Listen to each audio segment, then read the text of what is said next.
Bonjour à toutes et à tous. Je vais reposer un peu les francophones. Peut-être vous pouvez passer votre casque chez le voisin qui est anglophone. Il faut le nettoyer peut-être avant. Parce que je serai plus à l'aise en français pour présenter un peu notre dispositif de répit, dont je voulais remercier les organisateurs de nous donner cette parole et de proposer cette approche qui, pour nous, est vraiment une approche innovante. On a beaucoup entendu parler des réflexions tournées autour des patients, tournées autour des personnes malades. Et dans le dispositif répit, on va se décaler un tout petit peu de ça pour prendre, avec un peu de recul, peut-être une forme de conscience que tout ne peut pas se résumer autour du patient et qu'il y a une famille et qu'il y a des proches autour. On avait entendu dans l'Advanced Care Planning tout à l'heure. Et du coup, il y a pour nous un enjeu qui dépasse vraiment la prise en charge du patient. On n'a pas de conflit pour cette présentation. L'historique de ça me paraissait aussi important de parler de l'historique de notre aventure ici à Lyon. On a tout d'abord commencé par développer des soins à domicile avec une HAD, avec un fort développement des prises en charge complexes en soins palliatifs et en fin de vie, avec beaucoup de familles qui nous demandaient en effet de retour à domicile et de maintien peut-être cet enfant, parce que je suis pédiatre de formation, cet enfant en fin de vie à domicile. Du coup, on a essayé de déplacer la compétence hospitalière vers le domicile avec des adaptations, des instaurations médicamenteuses sans réhospitalisation, alors qu'habituellement, il faut un peu l'aller-retour. Mais puisque au début, la demande est toujours un peu de ne pas faire trop d'aller-retour, ça provoque de l'épuisement et en plus, on attend. Bon, bref, ni les familles ni les enfants souhaitent spécialement revenir. Du coup, on a essayé de développer ça. Du coup, en parallèle, j'ai fait un DU de soins palliatifs et j'ai visité du coup un hospice pour enfants à Berlin qui s'appelle le Sonnenhof et le Phare à Montréal qui est un hospice pour enfants également. Et j'ai eu la chance d'être responsable, d'être nommé pour celui qui doit créer une équipe ressources de soins palliatifs pédiatriques en Rhône-Alpes. Et se basant sur cette expertise d'externalisation à domicile, on a du coup élargi notre spectre de prise en charge avec une activité forte d'accompagnement à domicile. Du coup, on avait déjà senti à l'HAD, mais finalement avec l'équipe ressources de soins palliatifs pédiatriques, on a davantage confirmé que le maintien à domicile pèse sur la famille. Ça pèse sur les soignants, ça pèse sur nous qui organisons et gérons le maintien à domicile sur le plan médical. Mais finalement, c'est la famille, et notamment les parents dans le cas des pédiatres ou des soignants en pédiatrie, ça pèse sur les familles, notamment cette surveillance permanente et ces antennes d'alerte permanente qu'il faut avoir si on veut s'occuper de son enfant à domicile. Et finalement, avec l'amélioration de notre prise en charge à domicile, parfois, on est arrivé à des limites qui n'étaient pas de notre ressort de soignants, mais qui étaient des réhospitalisations qui étaient à l'origine de l'épuisement des proches. Des parents qui se réveillent plusieurs fois par nuit pour tourner leur enfant, pour l'accompagner aux toilettes ou pour à la rigueur arrêter une alimentation ou l'aspirer ou je ne sais quoi, plus tout ce qui pèse sur les difficultés du sens dans lequel on est finalement, alors que son enfant est gravement malade et risque de ne pas vivre longtemps, provoque un épuisement qui n'était pas gérable par notre équipe de soins palliatifs et d'HAD. Et la seule solution était la réhospitalisation, qui n'était ni souhaitée par l'enfant ni par les parents, qui implique du coup une grande culpabilité généralement. Et je ne vous parle pas du coût de l'hôpital par rapport à une prise en charge à domicile. Du coup, juste un petit clin d'œil ou un petit retour sur peut-être l'Advanced Care Planning qu'on a entendu. Du coup, là, on est vraiment, si le projet de cette fin de vie était le maintien à domicile avec un adolescent qui peut clairement dire, franchement, vous m'embêtez, pour rester gentil, vous m'embêtez, je ne retourne pas à l'hôpital, et il perçoit lui-même que ses parents, même s'ils l'entendent, ne peuvent pas satisfaire sa demande. On est dans un grand conflit entre l'Advanced Care Planning annoncé par le jeune et la possibilité de le réaliser, qui n'est pas une possibilité liée aux soignants, mais une possibilité du maintien à domicile par l'épuisement des proches. Du coup, on a commencé à réfléchir, mais comment on peut développer davantage cette prise en charge à domicile, qui est quand même pour nous le souhait qu'on entend souvent, et finalement dépasser le simple constat de l'épuisement des proches. Avec aujourd'hui, la seule solution qu'on voyait, c'était la réhospitalisation ou un accueil temporaire pour des enfants en situation de handicap, qui est une approche centrée sur le patient. À l'hôpital, on prend en charge le patient, mais finalement, on ne travaille pas les sources d'épuisement, on ne travaille pas le non-sens dans lequel les gens se trouvent, on n'accompagne pas les proches. Et finalement, une fois l'hôpital fini ou une fois l'accueil temporaire terminé, on retourne dans le même non-sens. On retourne dans le même domicile sans qu'il y ait quoi que ce soit qui a bougé. Et finalement, l'épuisement revient à grande vitesse, c'est-à-dire on a pu peut-être prendre un peu de recul, mais globalement, on n'est pas dans un travail d'élaboration pour que ce retour se fasse dans une plus grande sérénité, si jamais on peut être serein en situation de soins palliatifs pédiatriques ou de fin de vie d'un enfant. Du coup, il n'y a pas d'analyse et pas d'accompagnement. On s'est dit, du coup, finalement, c'est ça qu'il faut créer, une équipe spécifique, dédiée, non pas centrée sur le patient, je pense en Europe et en France particulièrement, peut-être avec l'externalisation des HAT et tout ça, on est très performant pour s'occuper d'un patient, mais il y a quand même des lacunes pour l'accompagnement des proches qui sont confrontés à cette situation. Et en discutant avec les collègues adultes de l'hôpital, on se dit, finalement, les sources d'épuisement dépendent peut-être pas tellement de l'âge ni de la pathologie de la personne. Et du coup, elle naît l'idée, si on veut prendre en charge une situation d'épuisement, c'est peut-être indépendant si c'est un enfant qui est malade, si c'est mon conjoint qui est malade ou si c'est mon parent qui est malade. C'est la contrainte que ça m'impose dans ma vie du quotidien qui est à l'origine de l'épuisement. Et finalement, de là est née l'idée de créer une maison intergénérationnelle et une équipe qui accompagne de façon intergénérationnelle ces situations fortes d'épuisement. Les sources d'épuisement sont en effet semblables, c'est physique si on se réveille trop la nuit, psychique par rapport à la situation, mais vers quoi on va, et il faut du coup vraiment s'interroger sur le sens, moral et social. Parce qu'il y a clairement un appauvrissement si jamais on doit s'arrêter de travailler pour accompagner quelqu'un à domicile. Du coup, pour permettre ce maintien à domicile et éviter des réhospitalisations médicalement non indiquées, il est nécessaire, à notre avis, de créer un dispositif de soignants décentré du patient et centré sur l'aidant. Et tout est là, à mon avis, une des innovations de notre projet, parce qu'y compris à l'étranger, les hospices pour enfants étaient quand même centrés sur l'enfant qu'on peut accueillir. Du coup, il y avait une reconnaissance de l'épuisement, mais pas d'accompagnement, nous semble-t-il. Du coup, ça peut être intergénérationnel selon nous, ça peut dépasser les situations palliatives et de fin de vie, et on rentre vraiment dans la maladie chronique, voire même de la maladie avec essentiellement des troubles du comportement, du coup où il n'y a vraiment pas de quoi s'inquiéter sur la durée de vie, où des enfants ne sont pas spécialement menacés, mais avoir un enfant autiste à la maison ou un enfant avec d'autres troubles du comportement, je vous assure que c'est extrêmement épuisant, et aujourd'hui, il y a très peu d'aide proposée à ces familles. Il nous semblait également qu'il ne faut pas uniquement proposer des séjours de rupture, parce qu'on avait dit, si on ne fait pas d'analyse, ça apporte peut-être pas un plus, mais proposer un accompagnement dans la durée.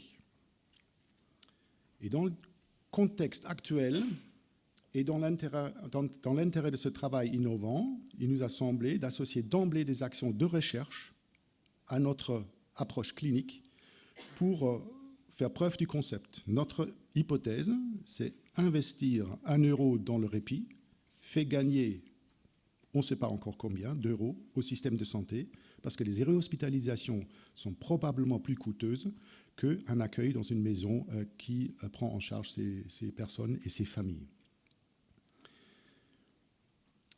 On avait également dit, on a des idées, mais il y a plein d'autres qui ont des idées. Et du coup, il faut également créer des rencontres autour de la problématique de répit. Et on a commencé à créer des rencontres francophones autour du répit à Lyon il y a 4 ou 5 ans maintenant. Tout ça, vous racontez à votre directeur d'hôpital, et il dit, c'est bien beau ce que tu proposes, mais toi, tu es là pour faire de l'HAD et pour faire ton équipe de soins palliatifs pédiatriques.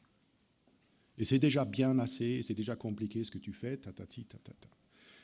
Vous pouvez argumenter, ils sont tous d'accord, mais ce n'est pas pour autant que ça sort d'un tiroir et que ça est en haut de la pile et ça démarre. Et en ça, une des rencontres clés et une des démarches clés, c'était de créer quelque chose d'extra-hospitalier. Et c'est pour ça on a créé, avec Henri de Ranchabot, d'ailleurs, je m'excuse, hein, je dois vraiment l'excuser, il voulait être là, on voulait faire la présentation à deux. C'est la rencontre avec Henri, qui lui est un papa d'une enfant que j'avais accompagné à un moment donné, auquel du coup j'ai proposé d'investir avec moi ce champ de travail, qui a eu la gentillesse et finalement l'investissement extraordinaire de se lancer dans cette aventure avec une compétence vraiment complémentaire. D'abord, il est de l'autre côté, il a vécu des choses au niveau familial et en plus, il n'est pas soignant. Il a un grand don de chef d'entreprise hein, qui gère du coup du mécénat et tout ça, que moi, un soignant, ignore complètement. Et à mon avis, c'était vraiment une des clés de la réussite de notre démarche ici à Lyon. Du coup, on a créé en 2013 cette Fondation France Répit, qui s'est donné comme objectif de développer des maisons de répit et des services de soutien aux proches aidants en France, d'associer tout de suite des activités scientifiques avec un programme de recherche clinique et médico-économique que je vais développer tout à l'heure, des formations universitaires. On a créé un DIU de répit parce que c'est une problématique tout à fait nouvelle où on se disait, comme ça a été dit ce matin aussi, il faut commencer la formation relativement tôt pour que les acteurs de soins futurs soient sensibilisés, et bien sûr le congrès francophone biennal. Et bien sûr, on s'est donné comme objectif de faire des plaidoyers de reconnaissance du rôle des aidants et de renforcer des politiques publiques dans la sensibilisation du répit.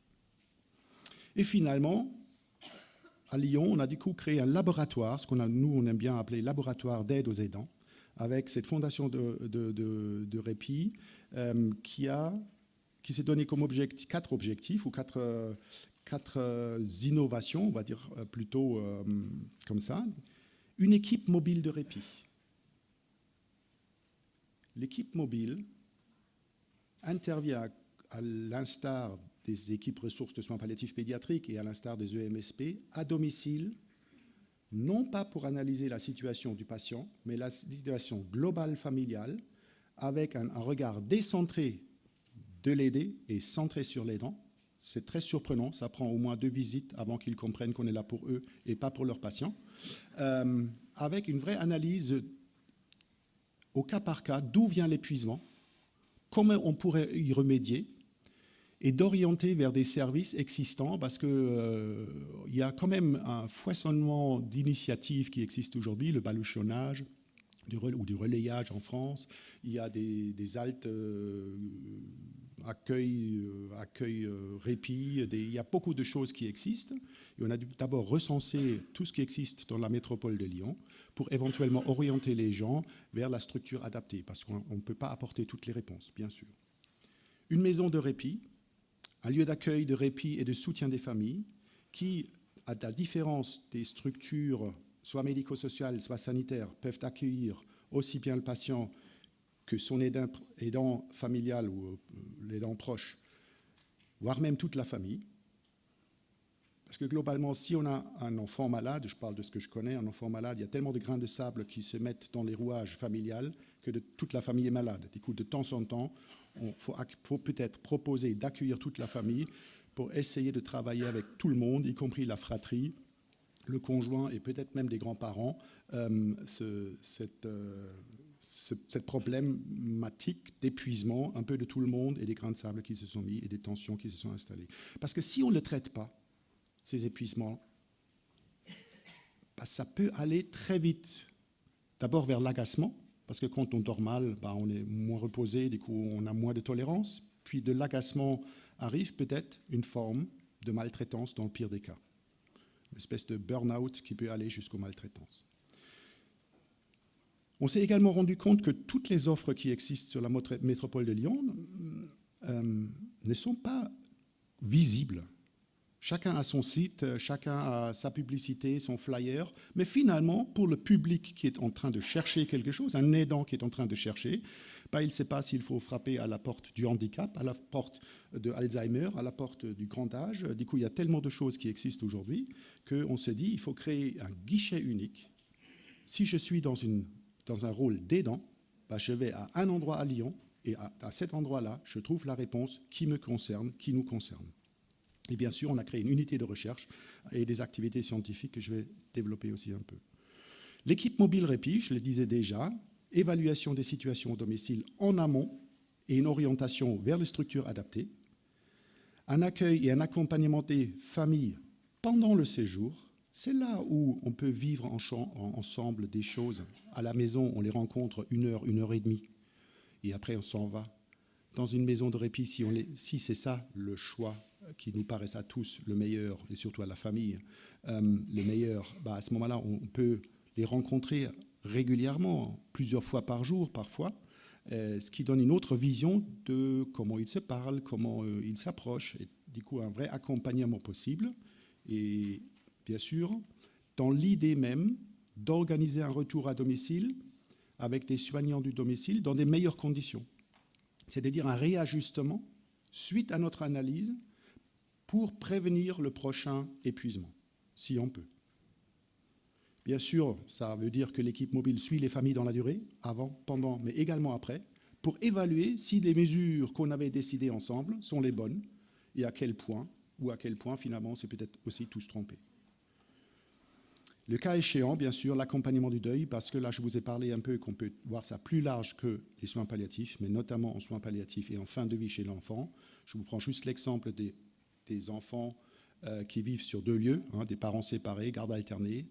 En fin de vie, ça devient très souvent très compliqué chez qui est soigné l'enfant, parce qu'à un moment donné, le déménagement de l'enfant ne donne plus sens, et du coup, peut-être la maison de répit peut être aussi un endroit de répit par rapport aux tensions familiales qui ne sont pas spécialement que liées à la maladie, mais également aux tensions des adultes.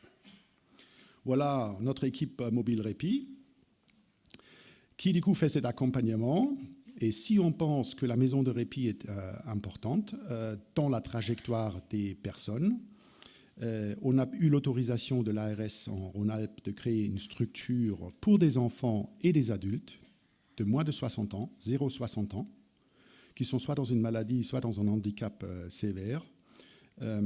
Et si c'est souhaité, comme je vous l'ai déjà dit, d'accompagner et d'accueillir les proches. On a du coup 21 chambres avec un studio familial. Et on s'est dit, pour pouvoir retourner à domicile, il faut se donner un peu de temps, mais pas trop de temps, sinon on devient moyen séjour ou long séjour, et finalement on n'atteint plus nos objectifs de traiter le répit, mais on devient un centre d'accueil et de nouvelles structures de soins, plus que d'analyse et d'accompagnement. Et du coup, on a donné un crédit temps de 30 jours annuels aux personnes. On assure bien sûr la surveillance médicale, parce qu'il ne faut pas ignorer quand même que l'épuisement vient souvent, notamment en soins palliatifs, de la fragilité et vulnérabilité médicale, avec une continuité des soins qui est assurée par notre équipe, du coup l'équipe de la maison, pour remplacer les aidants, et notamment les nuits qui sont quand même du coup très, très fatigants sur le plan physique. Il y a un soutien psychosocial, parce que dans l'équipe mobile, on a du coup infirmières, médecins, psychologues et assistantes sociales, et un bout de secrétariat pour communiquer avec les collègues. Et ce soutien, bien sûr, continue pendant le séjour, avec, juste pour donner comme exemple, on avait réfléchi, est-ce qu'on met une piscine un peu thérapeutique dans la maison, parce que les patients aiment bien être dans la piscine, et on s'est tout de suite dit, non, on retombe dans le piège. On n'est pas une structure centrée sur les patients, on est une structure centrée sur les aidants. Et du coup, on a privilégié d'installer un jacuzzi, de transformer la salle de kinésithérapie en salle de relaxation, et tout ça mélangé, aidant-aidé, ou là aussi l'intergénérationnel, moi j'y crois beaucoup. On n'a pas encore d'hypothèse de travail sur le plan scientifique, mais moi je crois, c'est plus mon conviction intime, que le croisement intergénérationnel va être bénéfique par de ce qu'on peut apprendre d'une génération autre que la mienne et des situations autres. Du coup, que les gens se croisent, parce qu'on a du coup, je vais vous montrer quelques photos, des salles à manger, personne n'est dans sa chambre, c'est une histoire, l'idée c'est celle-là, hein, qu'on vit ensemble, comme dans des chambres d'hôtes, qu'on partage une vie. Bien sûr, il y a des coins plus tranquilles, si on a besoin d'être tranquille, mais l'idée c'est de partager une vie et de travailler ensemble ou de partager ce qu'ils veulent bien nous faire voir comme accompagnement éventuellement. Et d'ailleurs, je pense que les conditions environnementales favorisent une approche et une ouverture vers l'intime et notamment des soins existentiels ou un accompagnement existentiel et spirituel éventuellement. Voilà la maison dans un parc magnifique qui nous permet du coup ici de travailler peut-être une rupture, parce que on est quand même, quand on est aidant, confronté à une situation où on ne peut pas avoir de rupture du quotidien. On est contraint de faire ces gestes et cette surveillance. Et la rupture avec le quotidien, qui est devenu trop éprouvant, est très compliquée à imaginer. Ça ne se passe pas uniquement par une rupture physique, c'est-à-dire la séparation. Aujourd'hui, en France, on propose encore des séjours de rupture, c'est-à-dire les familles restent à la maison et on accueille le patient, hein, l'accueil temporaire, la réhospitalisation, alors qu'ici, les gens sont ensemble, discutent ensemble dans notre maison de répit. Et en changeant l'environnement, à mon avis, on peut tout à fait provoquer un type de rupture avec un quotidien, même si on est ensemble dans cette maison, qui donne déjà du répit. Ça donne aussi la possibilité de s'interroger sur le sens, comme je l'avais déjà dit. D'abord, vers quoi on va, mais également pourquoi notre situation est devenue telle qu'elle est devenue. Du coup, plus une approche un peu éthique et spirituelle, pourquoi on est là, où on est. Voilà quelques photos de notre vie. Quelque chose d'assez particulier également pour la France, notamment. On a très peu d'expérience dans le mécénat. Et là, Henri de Rohan-Chabot, c'est vraiment dommage qu'il ne peut pas être là. Avec, comme délégué général de France Répit, a pu lever 5,5 millions d'euros pour construire cette maison, pour acheter le terrain et construire la maison. Du coup, c'est vraiment un partenariat public-privé, très innovant, parce que France Répit est propriétaire des lieux et l'ARS nous assure un fonctionnement à hauteur de 1,4 million par an pour les salaires, parce que ça, en France, ce n'est pas possible, comme c'est possible à l'étranger, peut-être au Canada notamment, que du fundraising permet également de financer des salaires. Voilà tous nos mécènes qu'on avait, ou que Henri notamment a pu toucher et mobiliser, qui nous ont permis d'être aujourd'hui, ou la France Répit est aujourd'hui propriétaire de cette maison.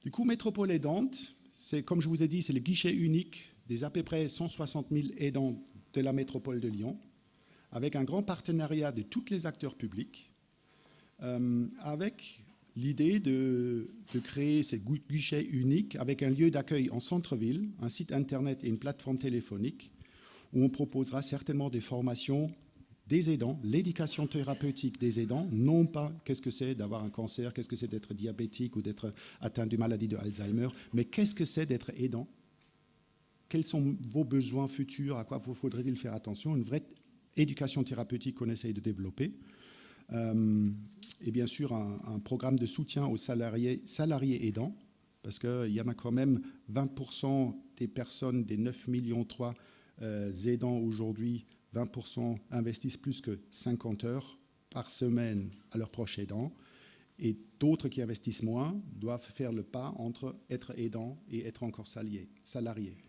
Et du coup, on réfléchit aujourd'hui autour du présentéisme, plus que, du coup, on est présent physiquement au travail, mais dans la tête, on est plus à la maison et auprès de son proche. Là, je suis particulièrement content parce que j'ai toujours dit, si on arrive à créer cette maison, il faut d'emblée, avec le premier patient, faire des actions recherche pour prouver ce qu'on annonce. Et on a eu de la chance d'avoir plus que 1 million d'euros sur 4 ans, qui associe aujourd'hui des chercheurs du Centre Lombérard, de CNRS et de l'INSERM, l'école des mines, pour travailler bien sûr autour du bien-être, du burn-out, des besoins des aidants, mais également sur le plan médico-économique, voir qu'est-ce que ce dispositif coûte et finalement qu'est-ce qu'il fait économiser, parce qu'aujourd'hui, avec les mathématiciens, ils peuvent tout à fait travailler la trajectoire sans maison de répit ou avec maison de répit et faire une coût-utilité, comme ils appellent ça, et prouver que finalement le répit, la dépense nouvelle fait de l'économie ailleurs. C'est ça l'idée. Les diplômes universitaires, je vous en ai déjà parlé, et des rencontres francophones sur le répit tous les 2 ans à Lyon aussi. Du coup, je voulais vous montrer quelques extraits de notre étude M2, aidant de la métropole 2. On avait fait une première étude, mais je n'ai pas le temps de développer ça. C'était une étude quali et quantitative avec 30 participants domiciliés au sein de la métropole, avec un échantillonnage par quota et d'accord représentatif de la population française des aidants.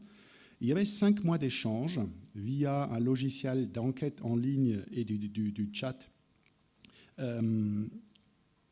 Voilà, 5 mois, 2 heures et demie au minimum de connectés, mais des gens ont beaucoup plus profité que les 2 heures et demie pour échanger avec un des chercheurs qui a du coup analysé les verbatims et voilà quelques résultats de cette étude. Il y avait du coup par mois des thèmes, ça marche pas, par mois ici des thèmes qui étaient plutôt des données du coup qualitatives de notre recherche. Et ici, des données quantitatives.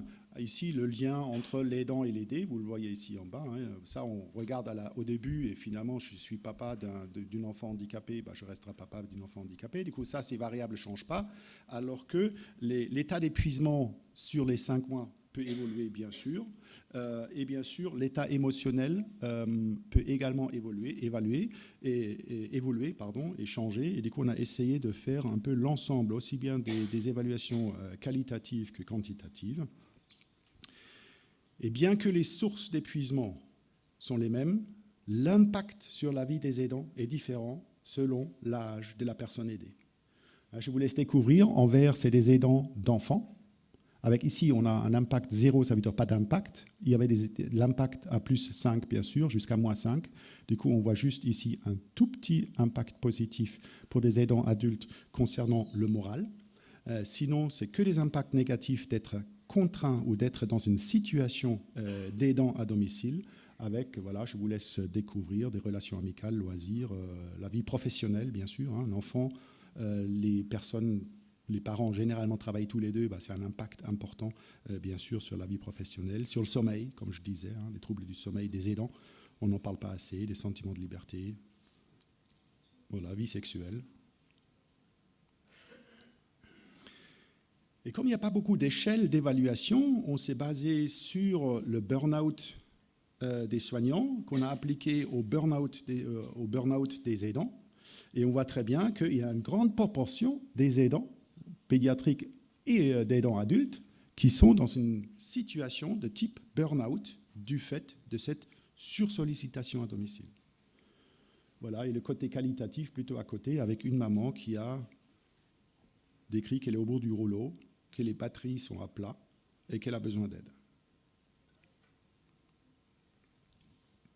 Si on les interrogeait du coup dans cette étude sur les caractéristiques d'un service, s'ils avaient à imaginer eux un service d'aide aux aidants qui serait utile pour eux, ils demandent de l'échange et de l'interactivité, des informations et des réponses pertinentes et fiables, une forme de compréhension et de reconnaissance de leur statut, une disponibilité des personnes qui sont à l'accueil ou qui sont là dans cette structure ou dans ce guichet unique, et une réactivité et une gestion de l'urgence, notamment pour des situations à domicile, si jamais il y a une aggravation, comment on peut gérer et qu'on a du coup aussi de l'aide par rapport à ces situations-là. Et le verbatim à côté qui témoigne de ça.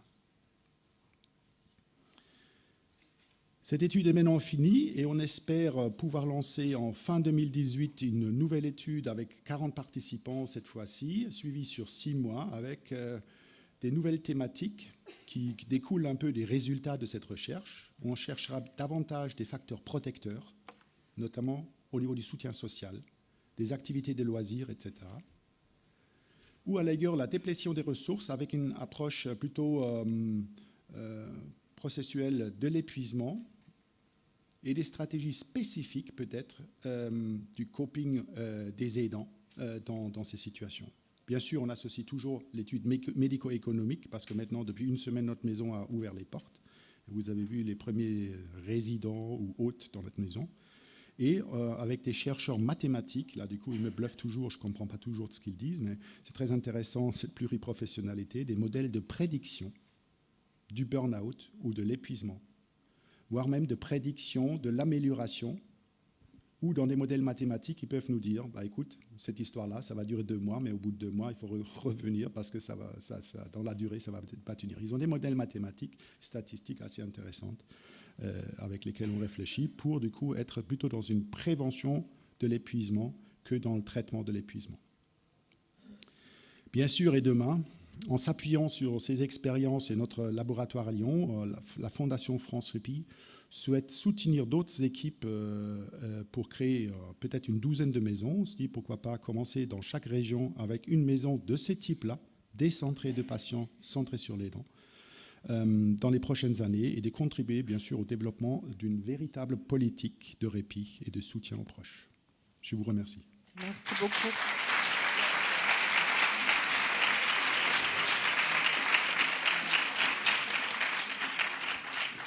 Merci beaucoup, Dr Schell. Bravo pour cette belle initiative. J'imagine que vous avez des questions. Juste une très, très rapide. La maison de répit donc, accueille les personnes jusqu'à l'âge de 60 ans. Pourquoi cette limite d'âge? Est-ce qu'elle est administrative? Est-ce que c'est une demande de... Oui, c'est une très bonne question. Au début, on voulait vraiment être dans l'intergénérationnel. Et on avait proposé 10 lits pédiatriques, 10 lits d'adultes et 10 lits de grand âge. Et l'ARS nous a dit, bah, c'est déjà très bien ce que vous faites, et déjà on ne vous croit pas que vous pouvez accueillir de l'enfant et de l'adulte. Aujourd'hui, le cancérologue dit toujours, bah, c'est tellement spécifique, personne d'autre peut le faire, et vous nous dites, vous pouvez tout faire, c'est déjà difficile à croire, et en plus, il y a des enveloppes qui sont différentes. À partir de 60 ans, en France, on est une personne âgée, désolé de vous l'apprendre. Du coup, l'enveloppe... Non, mais moi, je m'approche grandement, là, quand même. Du coup, ça fait drôle, hein. Mais bon, après 60 ans, l'enveloppe est la personne âgée et personne handicapée, PA et PH. D'accord? Et cette enveloppe, elle est utilisée par des couloirs de l'administration française de façon différente. Et du coup, ils ont dit, bah, écoutez, on va trouver un moyen pour vous autoriser, en effet, 0,60 ans. Mais au-delà de 60 ans, c'est pas possible sur le plan, en effet, plutôt organisation législative. Maintenant, tous les collègues nous posent cette question. Et on se dit, c'est quand même, voilà, notamment 60, 65 ou 60, 70 ans, franchement, à 60 ans, on ne va pas aller dans une EHPAD pour souffler un peu. D'ailleurs, avant 80, ils refusent généralement l'accueil, au moins dans la région où je travaille. Du coup, on essaye quand même, avec notre équipe mobile Répit, on a pu négocier qu'on rencontre les situations pour peut-être les orienter dans d'autres structures dont on a connaissance, mais les aidants n'ont pas connaissance. Et pour les situations où on ne trouve pas de solution, bah on commence un petit classeur. Et quand on rencontrera l'ARS la prochaine fois, on dit, bah voilà, ça c'était des situations sans solution. Nous, on serait d'accord pour les accueillir. Est-ce que vous êtes d'accord pour assouplir un peu la règle des 60 ans? Mais on n'y est pas encore, mais on va y arriver, je crois. Merci beaucoup. Une question? Oui, là. Bonjour, Martine Bagnères de l'association ASP de Toulouse. Donc j'avais une question un peu naïve d'une bénévole. Il y a eu un projet au CHU de Toulouse en pédiatrie, voilà quelques années. Une maison de répit a été créée. On a demandé à l'ASP, donc notre association, de participer et d'intégrer des bénévoles, ce qui a demandé à chacun beaucoup d'investissement. Et ce projet de maison de répit a été stoppé. Donc ma question naïve, c'est pourquoi ce beau projet a été interrompu? À vous écouter, j'ai eu le début de ma réponse, au fond. Problème financier, est-ce que c'est un manque de mécénat? Et c'est voilà quelques années à l'ASP, au CHU en pédiatrie à Toulouse. Oui, je connais bien le projet de l'Oasis, je crois. Tout à fait. D'ailleurs, ce que j'ai oublié de dire, on travaille aussi énormément avec des bénévoles dans notre maison. On a recruté 80 bénévoles dans une association Jeanne Cœur spécialement créée pour l'accompagnement dans la maison.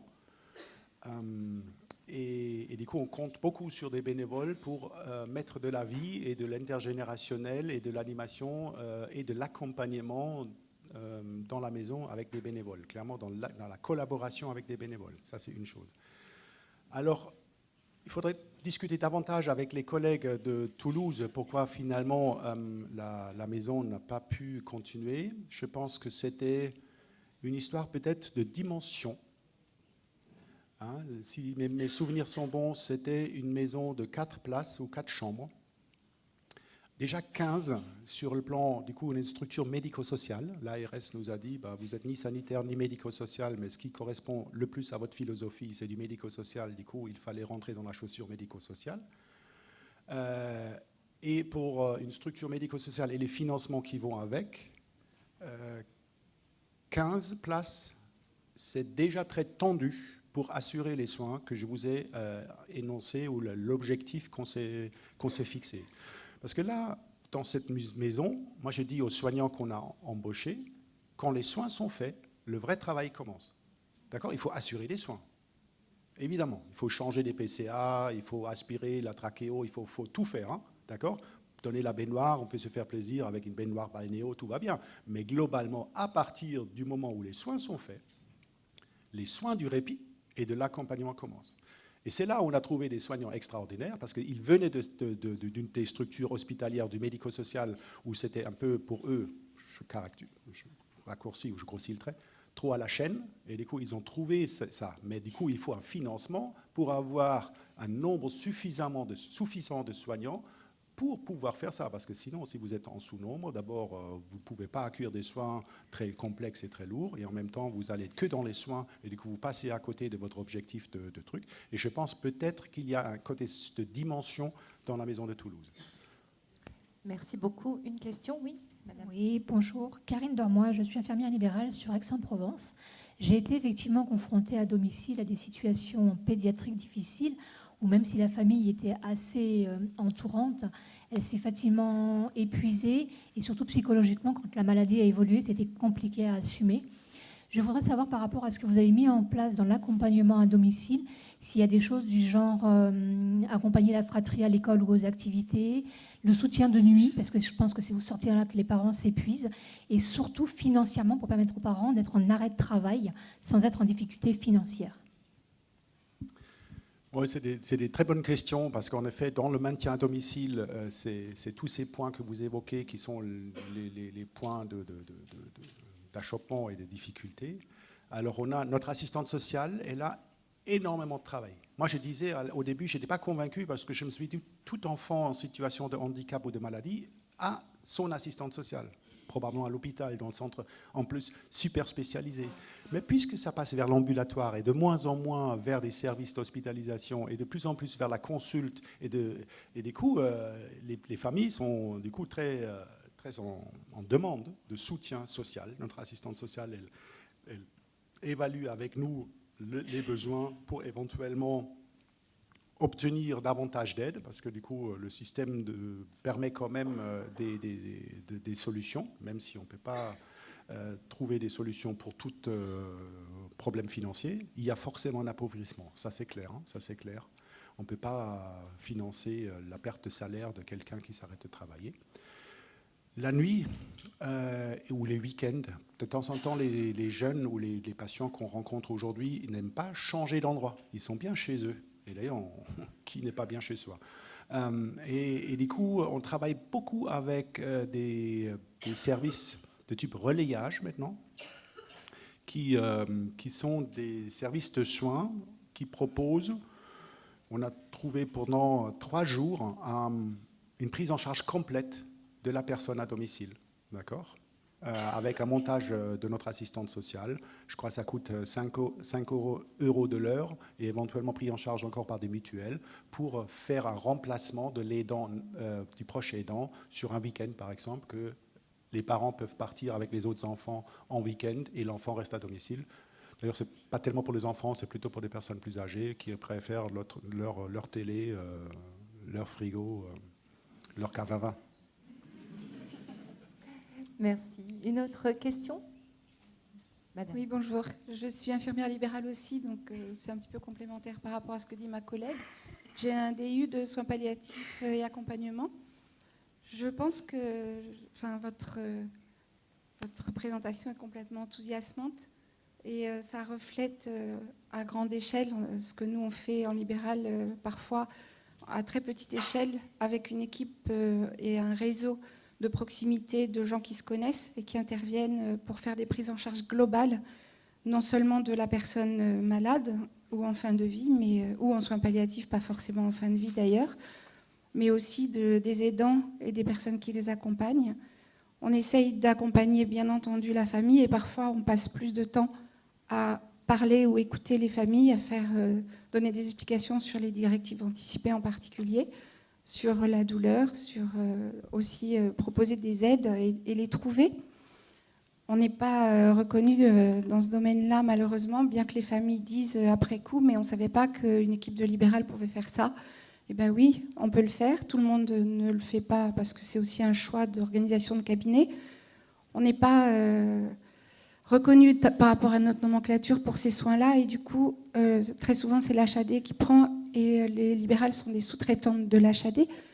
C'est une solution quand même et c'est bien aussi, mais je voulais juste dire qu'en libéral, ça se fait aussi à toute petite échelle. Comme c'est très petit, l'ARS ne reconnaît pas beaucoup non plus, même avec le projet de loi, avec l'article 51, parce qu'on ne représente pas assez de patients. Par contre, c'est très, très enthousiasmant d'entendre votre présentation et je voudrais juste vous poser une question.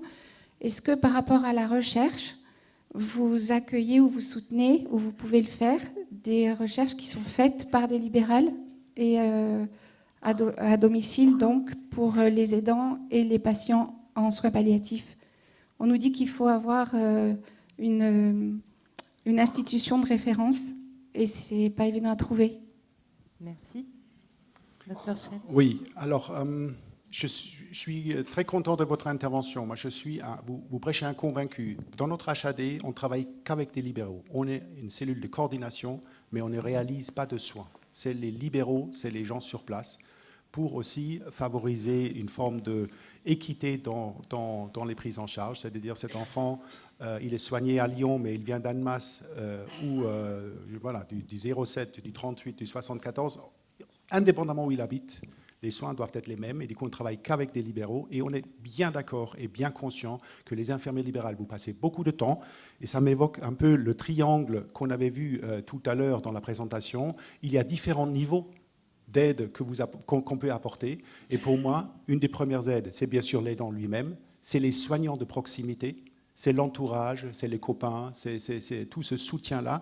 Et plus ça devient complexe, plus on a peut-être besoin d'une équipe spécialisée. Mais bien sûr, d'ailleurs, une des actions, j'ai cité le relayage, mais une des actions, c'est de mettre en place des libéraux qui aident à la toilette, alors que la toilette est devenue trop épuisante, qui font des soins, alors qu'avant c'était l'aidant qui le faisait, et parce que pour moi, vous êtes une pièce dans ce puzzle. Je reviens sur quelque chose d'avant. On aimerait bien développer aussi du bénévolat à domicile. Pour l'instant, le bénévolat est un bénévolat dans la structure, et on s'est dit, il ne faut pas non plus aller tout de suite sur tous les terrains.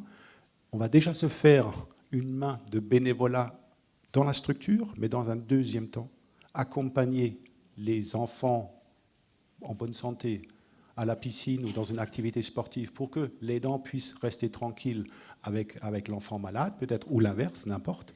C'est pour moi du bénévolat très important à développer, mais on se laissait un peu 1 ou 2 ans pour voir un peu comment on se débrouille déjà avec tout ce gros projet-là.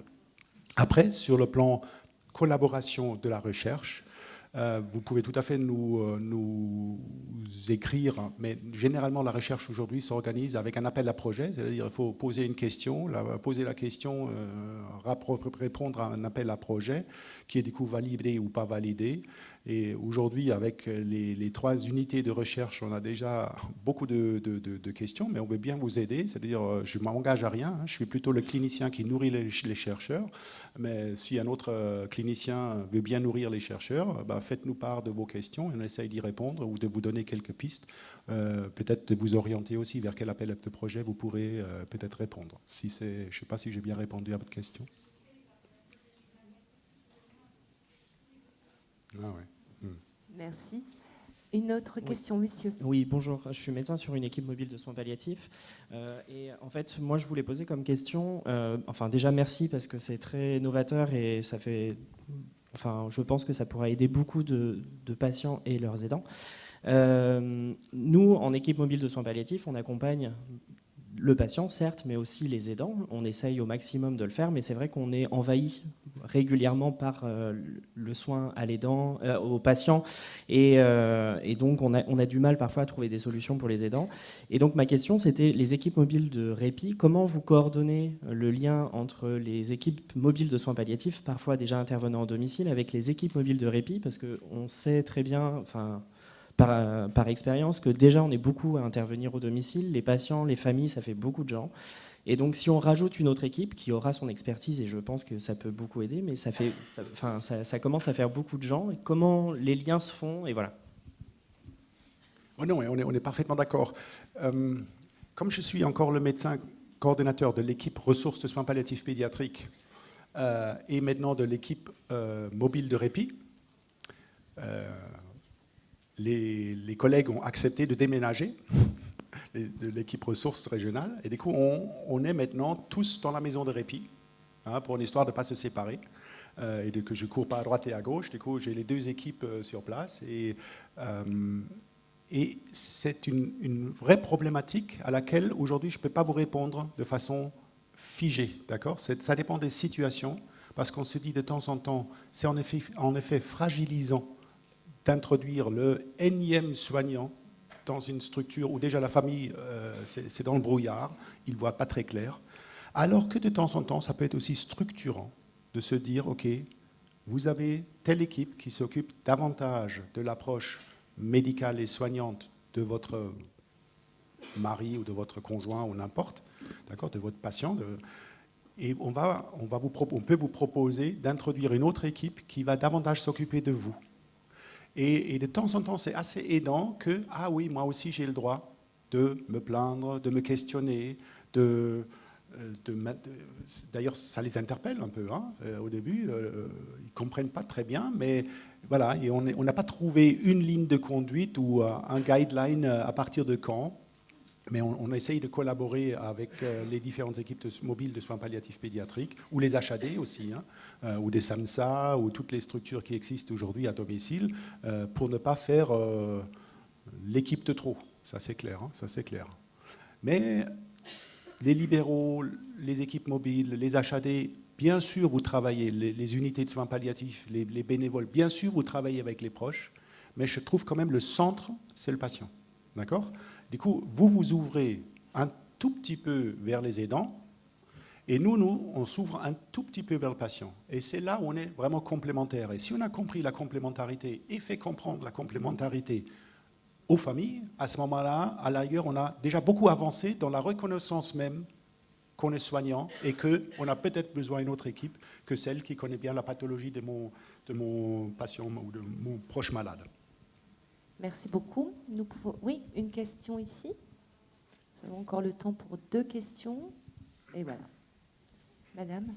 Merci. Moi, je suis médecin en équipe mobile de soins palliatifs et je me demandais, est-ce que vous avez eu l'occasion ou est-ce que vous pensez que ça pourrait être intéressant aussi d'aider justement les professionnels du domicile?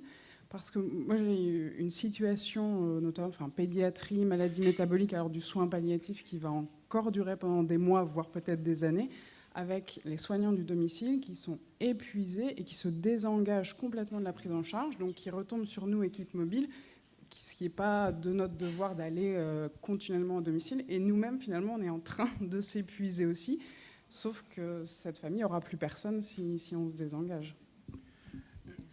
Oui, merci beaucoup. C'est aussi une très bonne question. Pour moi, j'ai développé juste le concept par rapport à l'épuisement du proche. Mais pour moi, L'épuisement, là je l'ai développé pour le proche.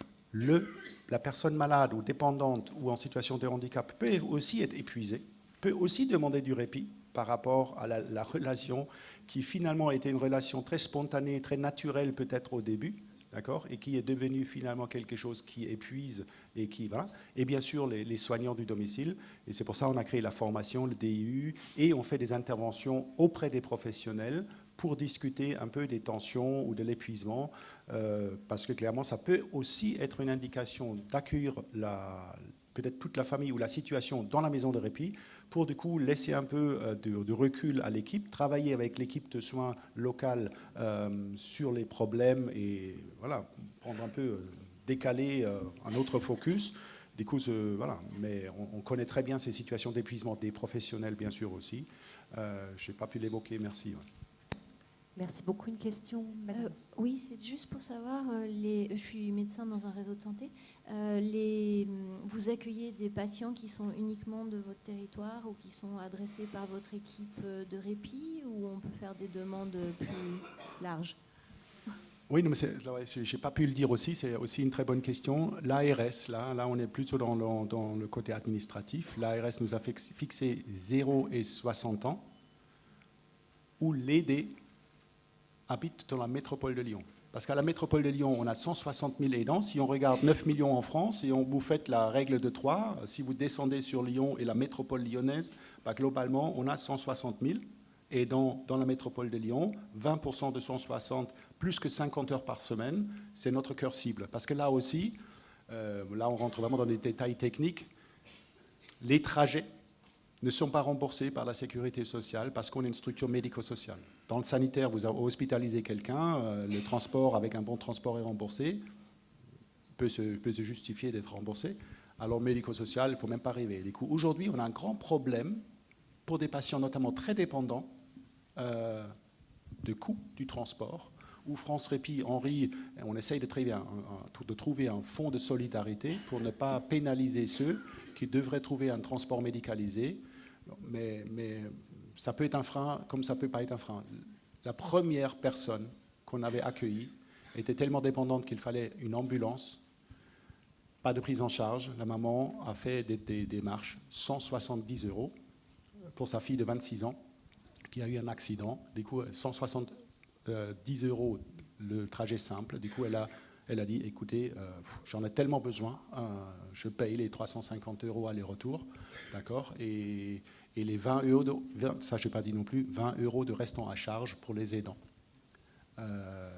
Pour du coup, voilà, le linge, la nourriture, le jacuzzi, les frais de structure, c'est 20 € par jour pour les aidants. Merci. Alors nous allons prendre une dernière question, monsieur. Alors, d'abord un commentaire. Donc, Tony Marc Camus, moi je suis président d'un réseau régional de soins palliatifs en région Centre-Val de Loire, mais aussi délégué régional de la FNEAD Centre-Val de Loire et directeur de 3 établissements d'HAD dans cette région Centre-Val de Loire. Donc, d'abord un tout petit commentaire par rapport à l'intervention de l'infirmière libérale tout à l'heure. Juste pour dire, effectivement, je pense qu'aujourd'hui, il faudrait qu'on change tous un petit peu de discours. Et aujourd'hui, je pense que de nombreuses HAD en France ne considèrent pas les infirmiers libéraux comme des sous-traitants, mais comme des acteurs intégrants du fonctionnement des établissements d'HAD et d'hospitalisation à domicile sur les territoires. Il y a un gros travail qui est fait aujourd'hui par les HAD pour collaborer avec les professionnels de santé libéraux des territoires. Et très clairement, aujourd'hui, en France, la plupart des HAD ne pourraient pas fonctionner sans les acteurs territoriaux du domicile, que ce soit les médecins généralistes, que ce soit les infirmiers libéraux, même si on n'a plus beaucoup de médecins généralistes sur certains territoires, que ce soit les structures d'aide à domicile et les différents intervenants qui structurent la prise en charge du domicile. Donc je préférerais qu'on parle de collaboration entre HAD et infirmiers libéraux plutôt effectivement que de parler de sous-traitance, qui m'apparaît un terme aujourd'hui inapproprié dans un parcours de soins et de prise en charge des patients structurés, et surtout à l'heure où on parle des soins palliatifs. Ma question, très rapide, alors qui va se positionner un petit peu du côté gestionnaire, parce que la question et le sujet que vous portez m'intéresse particulièrement. À long terme, quelles sont les modalités de garantie de financement qui sont apportées à votre structure, et comment envisagez-vous éventuellement le développement d'autres structures en France ? Alors, on était très vigilant de ne pas être une structure expérimentale parce que la maison à Toulouse était une expérimentation. Hein. C'était du coup un budget limité dans le temps et il fallait pendant le temps monter le projet et en même temps faire l'épreuve. Et nous, on fonctionne comme toute autre structure sur le territoire, c'est-à-dire on va être jugé sur le taux d'occupation. Et si on ne remplit pas les lits, l'ARS va clairement nous faire comprendre, comme dans d'autres structures, qu'on ne remplit pas l'objectif qu'on s'est fixé dans le CEPOM avec le porteur de projet qui est OVE, un porteur de projet ou de structure médico-sociale.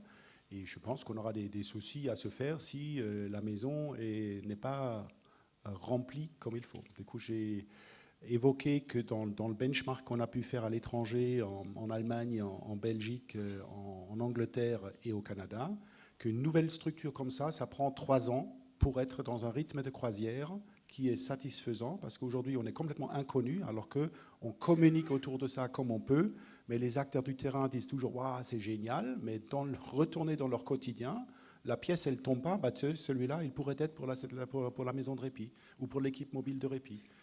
Du coup, on a aujourd'hui clairement pas rempli notre maison. Hein. On a ouvert depuis une semaine et on est à 3 familles pour 15 places. Du coup, il faut quand même qu'on se grouille un peu. Mais en même temps, si dans 3 ans, on est à 80% de taux de remplissage lycée sur l'année, l'ARS, voilà, je pense qu'on a pu défendre avec Henri que c'est un taux raisonnable. Parce que globalement, on imagine aujourd'hui 3 types de répit. Le répit programmé, d'ailleurs la première situation de famille accueillie, du coup on a accueilli des parents avec 2 enfants, dont un enfant gravement malade en situation de polyhandicap sévère post-relationnel. Ils sont venus à 4 pour pouvoir fêter. Finalement, ils sont venus, ils ne voulaient pas la lâcher, du coup au studio famille, parce que cet enfant est tellement coucouné, tellement gardé que globalement il ne faut pas se séparer. On a fait, du coup, on a pu à un moment donné donner le biberon à cet enfant qui tétouille encore un tout petit peu, les infirmières, pour du coup petit à petit nous faire confiance. Et le projet est né pendant le séjour que le 8 décembre, la famille puisse voir les illuminations de Lyon, nous confier l'enfant malade pendant une nuit. C'est déjà extraordinaire d'une maman qui ne s'est jamais séparée de son enfant, de confier à une équipe pour une nuit pour qu'il puisse voir cette fête de lumière de Lyon avec l'enfant aîné qui n'a jamais eu l'occasion de bénéficier, ou elle est trop petite, mais c'est le projet d'aujourd'hui. Du coup, je ne sais pas si j'ai répondu à votre question. Tout à fait. Ah oui, le développement des autres maisons. Le développement des autres maisons. Alors, on est quand même assez conscient que lever 5 millions d'euros, là, Henri il a bossé pendant 5 ans pour trouver tous les mécènes pour lever les fonds, et que ça, pour 12 maisons, on va le perdre là, et ça, c'est pas le but. L'idée, c'est plutôt de trouver d'autres moyens de financement, avec peut-être un fonds d'investissement. Hein, il réfléchit beaucoup plutôt à plus grande échelle, qui pourrait être source de financement pour notamment la conception des futures structures. L'idée, c'est quand même qu'on reste vraiment dans cette même philosophie d'approche et d'accompagnement telle qu'on avait conceptualisé à Lyon. Merci. 3 stades de répit. Ouais, le répit programmé. Hein, le 8 décembre, on aimerait bien amener voilà, ou venir. Le répit semi-urgent, ça c'est plus les soignants qui sentent « oulala, ça tire de plus en plus », ou des parents d'ailleurs, ou des familles qui peuvent dire « là, je parle de plus en plus mal » ou « ça c'est de plus en plus tendu, je ne le supporte plus ». Ou « je ne supporte plus cette situation », n'importe. Du coup, on se dit bon, qu'il faut trouver une place dans la semaine, d'accord ? Et la vraie urgence, moi je dis toujours, c'est la maman qui accouche, c'est programmé 9 mois à l'avance, mais on ne sait jamais quand est-ce que ça vient, ou quelqu'un qui se casse le poignet ou je ne sais pas quoi, qui était aidant, mais qui ne peut plus aider. Et s'il est connu par notre structure, l'engagement qu'on avait pris, c'est que dans la journée, on peut le prendre. D'accord ? Du coup, avec notre équipe mobile, on tient à jour les dossiers pour qu'à la rigueur, un coup de fil au médecin traitant, faxe-nous les dernières ordonnances, et du coup, il est accueilli chez nous pour que cette maman ou le papa se fait soigner pour la hanche ou le poignet ou n'importe, et du coup peut en toute tranquillité voir son enfant ou imaginer son enfant plutôt dans la structure comme ça que dans un centre hospitalier, dans un couloir ou dans une chambre. C'était ça un peu les 3 types de répit. Et c'est pour ça aussi 50% des lits sont occupés à l'avance, 30% c'est des semi-urgences, et les 20% qui restent, c'est des vraies urgences. C'est pour ça 80%. Et à ce moment-là, on arrête l'inclusion parce que si jamais il y a une vraie urgence, on aimerait bien être là aussi. Merci beaucoup. Je pense qu'on peut vraiment vous applaudir. On va poursuivre autour du déjeuner, des échanges.